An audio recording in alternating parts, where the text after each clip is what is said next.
Welcome to Stoic Training, the path to true wisdom and strength. My friend, I'm genuinely glad you're here today, because what we're about to discuss has the power to fundamentally transform how you see yourself and how the world sees you. This isn't just another self-improvement talk. This is about uncovering the hidden habits that separate truly wise men from those who merely appear intelligent. The silent power of wisdom. Let me share with you a profound truth I've discovered through years of studying both ancient philosophy and modern human behavior. The most intelligent men among us don't necessarily have the highest IQs or the most impressive credentials. Their real power lies in something far more subtle, yet infinitely more powerful: their mastery of silence. These men understand something most people never grasp. Sometimes what you don't say speaks louder than any words you could utter. They've learned through experience that wisdom isn't measured by how much you speak, but by knowing precisely when to remain silent. A lifetime of observation. My journey to this understanding didn't come from textbooks alone. I've spent countless hours in coffee shops, boardrooms, and quiet corners, observing human nature. I've studied under mentors who carried themselves with the quiet confidence of men who had truly lived. And through this, I've identified 7 phrases that intelligent men consciously avoid, not because they're perfect, but because they've learned, often the hard way, the heavy price these words can exact. The 7 forbidden phrases. I already know that. The death knell of growth. That's impossible. The surrender before the battle. That's not my fault. The abdication of power. I don't need any help. The prison of pride. I'm too old for that. The premature surrender. I'll do it later. The thief of time. That's just how I am. The lie we tell ourselves.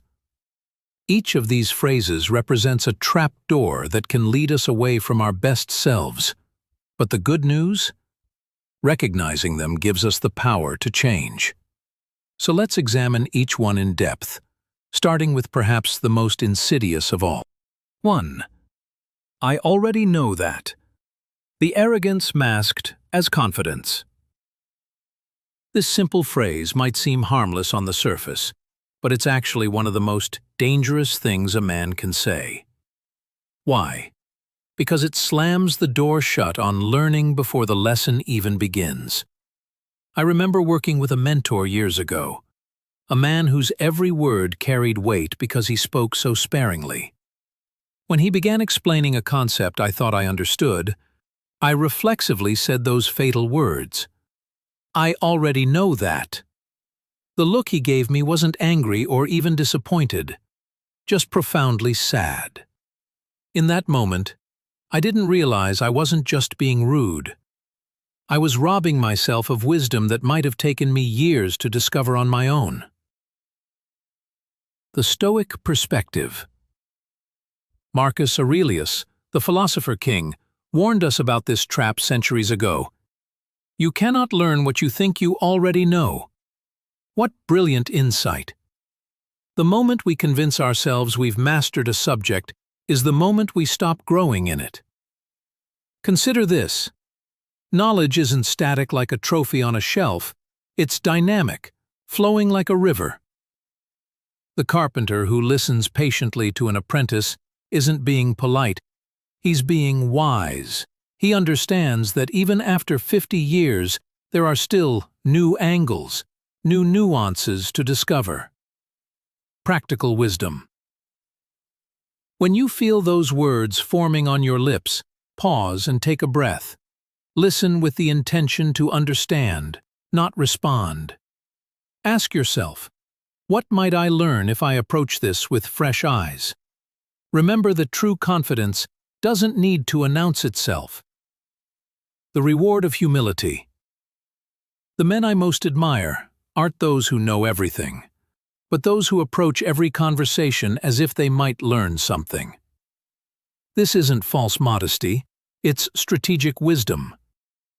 By remaining open, you gain deeper understanding of familiar topics, stronger relationships with mentors and peers, a reputation as someone worth teaching, continuous personal growth. 2. That's impossible. The self-fulfilling prophecy. Now let's examine another phrase that intelligent men avoid like the plague. That's impossible. I once worked with a brilliant executive who used this phrase constantly. At first, it seemed like prudent caution, but over time, I realized he wasn't describing reality. He was revealing his own limitations. The fear behind the words. When we say something is impossible, we're often not making an objective assessment.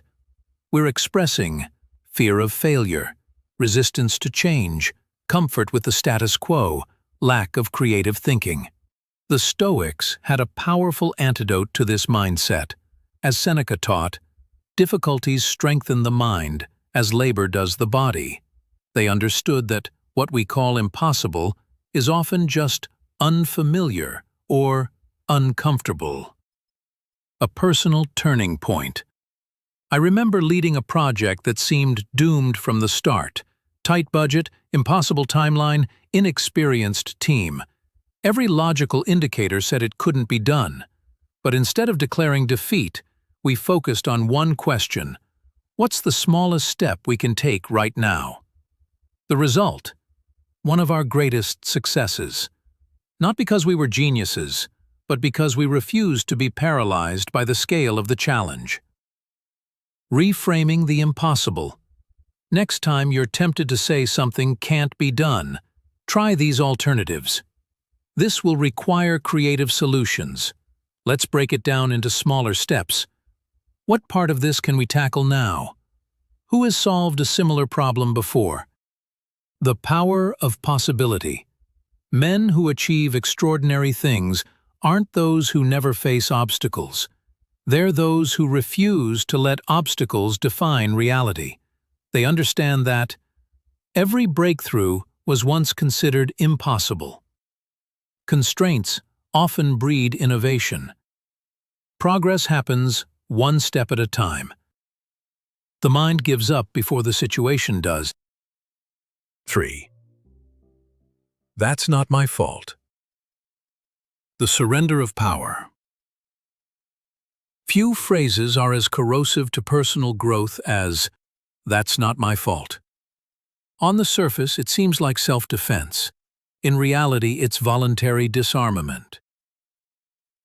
The blame game trap. When we reflexively deflect responsibility, we surrender our ability to influence outcomes. We miss valuable learning opportunities. We damage trust with colleagues and loved ones. We reinforce a victim mentality. Epictetus, the Stoic slave who became a great teacher, offered timeless wisdom.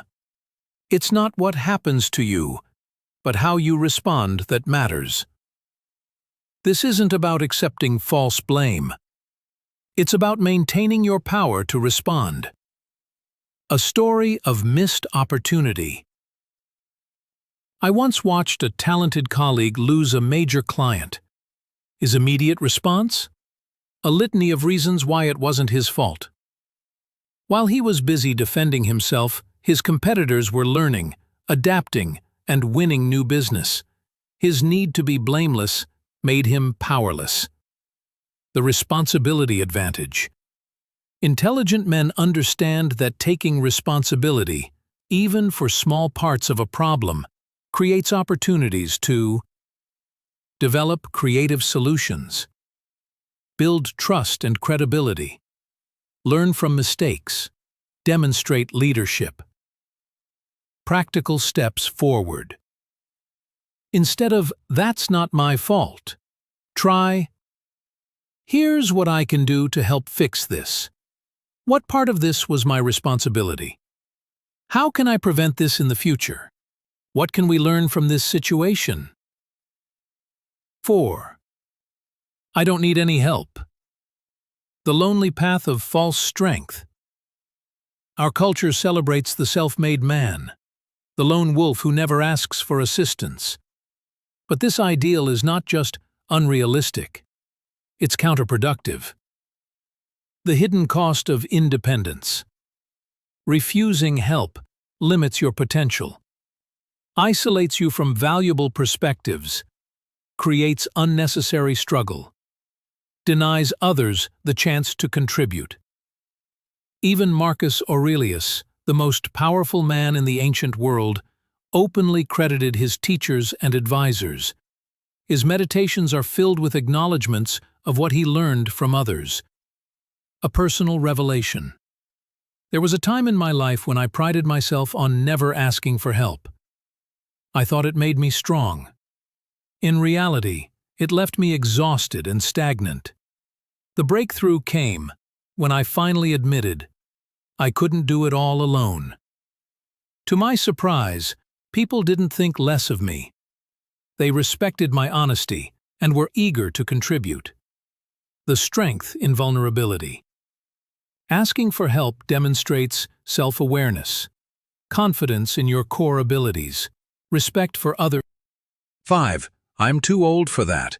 The artificial deadline age is just a number. But the moment we say, I'm too old for that, we make it a prison. The myth of expiration dates. Consider, Colonel Sanders founded KFC at 65. Grandma Moses began painting seriously at 78. Frank Lloyd Wright designed the Guggenheim at 91. The Stoics taught that we should focus on what we can control, and our attitude about aging is entirely within our control. Breaking the age barrier. When we reject, I'm too old, we keep our minds sharp and adaptable. Continue growing and contributing. Model lifelong learning for others. Discover unexpected passions. A new perspective on aging instead of I'm too old. Try, this will challenge me in new ways. I bring experience to this challenge. It's never too late to learn. Age gives me a unique perspective. 6. I'll do it later. The procrastinator's trap. Later is the most dangerous word in the English language for anyone who wants to achieve great things. The illusion of time. We tell ourselves, I'll start exercising next month. I'll call my parents this weekend. I'll pursue that dream when things settle down. But time doesn't wait for perfect conditions. As Seneca warned, life is long if you know how to use it. The cost of delay. Procrastination compounds stress and anxiety, misses fleeting opportunities, creates regret, wastes our most precious resource. Becoming a man of action. Instead of, I'll do it later, try, I'll take the first small step now. What can I do in the next 30 minutes? Why am I putting this off? How will future me thank present me? 7. That's just how I am. The fixed mindset fallacy. This might be the most limiting phrase of all. A verbal surrender to stagnation. The growth mindset alternative. Intelligent men understand. We're always evolving. Change requires discomfort. Our past doesn't define our future. The brain remains plastic throughout life. Breaking free from self-limitation.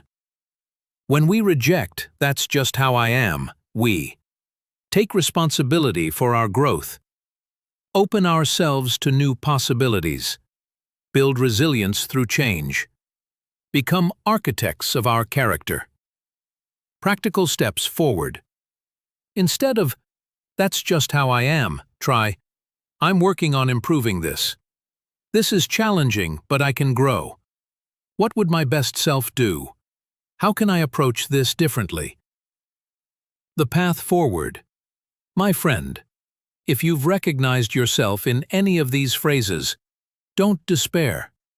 Awareness is the first step toward change. The truly intelligent man isn't one who never makes mistakes. He's one who learns from them and does better next time. Your invitation to growth. Today, I invite you to identify which of these phrases you use most often. Notice when and why you say them. Practice the alternative responses. Observe how this changes your results. Remember, wisdom isn't about perfection, it's about progress. Each small step away from these limiting phrases is a step toward your best self. If this message resonated with you, I encourage you to share it with someone who might benefit. And if you're serious about personal growth, consider subscribing for more insights like these. The journey to wisdom begins with a single step. Will you take yours today?